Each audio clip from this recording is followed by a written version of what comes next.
Viewers আসসালামু আলাইকুম। গুপ্তবিদ্যা সন্ধান ইউটিউব চ্যানেলে সবাইকে সুস্বাগতম। তো জিনকে খাবার দেওয়া, আপনি জেলখানায় যে জিনগুলোকে বন্দি করে রাখলেন অথবা বোতলের ভিতর যে জিনগুলোকে বন্দি করে রাখলেন, অতটা কষ্ট দেওয়ার দরকার নাই। তো ওদেরকে আপনি খাবার দিতে পারবেন। তো কিভাবে কি করবেন আমি বলে দেই।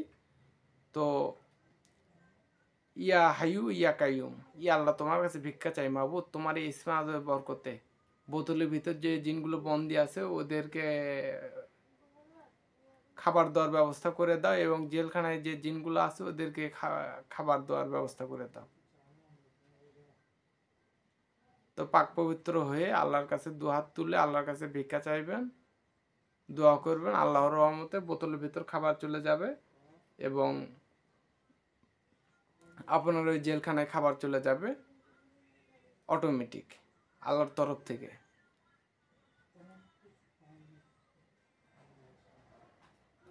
তো আমি প্রচুর পরিমাণ চেষ্টায় আছি শিষ্যদেরকে উপরে তুলে দেওয়ার জন্য। তো সবাই ভালো থাকবেন, সুস্থ থাকবেন। আসসালামু আলাইকুম।